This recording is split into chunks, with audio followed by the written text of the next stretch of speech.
Welcome. Thank you. Can you present yourself and what you're doing? Sure, yeah. My name is Paul White. I'm a partner in a company called Katapult Communications, and we're part of a larger group called Katapult. And I saw the headline of your presentation. It was "Build the world you want to live in." Yeah. Mm. And how are you doing that through your job? For me personally, I can speak a bit about Katapult Communications. I can start with that, and as I said, that is part of a wider ecosystem of businesses that all have different focus areas. For me, I'm really trying to explore ways to tell meaningful stories, and in such a way that the people that are consuming that information or consuming that story are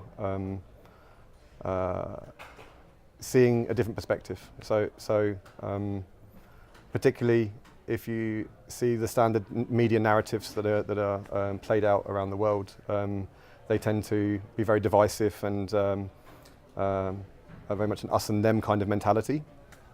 I want to do what I can to break away from that and find ways of getting people to understand that, you know, ultimately at a fundamental level we are all the same.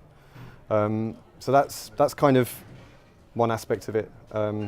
The other thing is that there's, I think, a lot of cynicism as well in the world with respect to the good that businesses can actually do.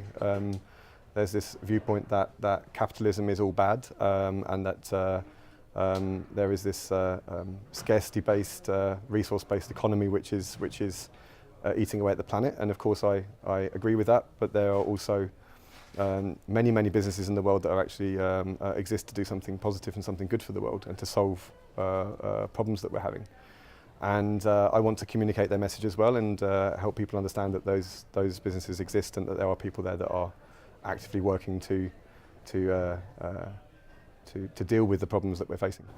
Do you have any examples on businesses that do that now, that have tangible products or what they do? Yeah, I don't want to act as free advertising for companies, okay. but I can mention two because I think it's worth noting.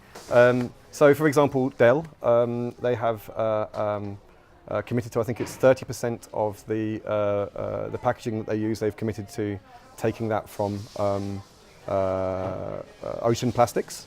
So in their packaging mix, that's something they've committed to, and I think the intention for Dell is to actually increase that as much as they can as they pull it into their production process.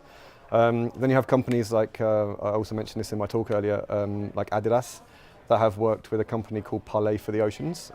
They're a communications company that exists purely to help businesses solve problems related to the ocean. And they've launched a clothing kit, trainers, sports outfit, which is made purely from ocean plastic. So that's kind of, again, you know, these are isolated cases, and you know, we need to be in a situation where this is more the norm rather than the exception. But you know, there are definitely examples where businesses are heading in that kind of direction. Do you think that we will make it? That it's not too late?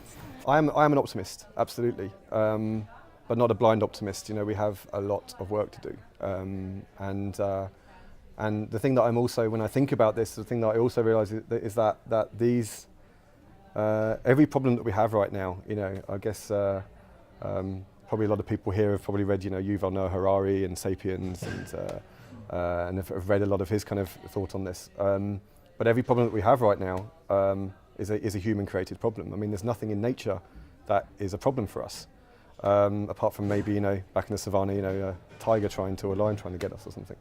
So if we got into, or we're in this situation because of human-created problems, then, in my mind, this is simply a case of fixing those problems and digging our way out of that, as we kind of got ourselves into this mess in the first place, you know.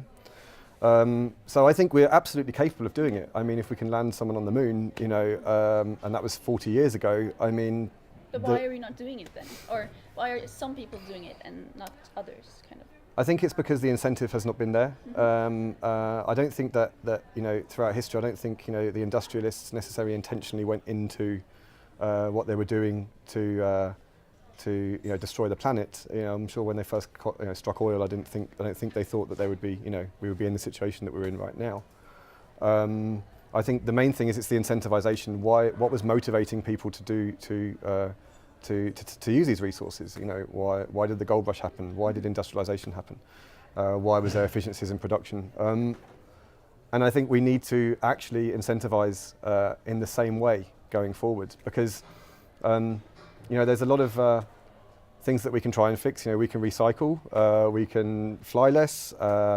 There's a whole host of things we can do. But you know, we're in a situation now where, you know, I heard the other day someone telling me that it's just as damaging. I think it was on Folkop listening, and it's just as damaging to use a paper bag as a plastic one.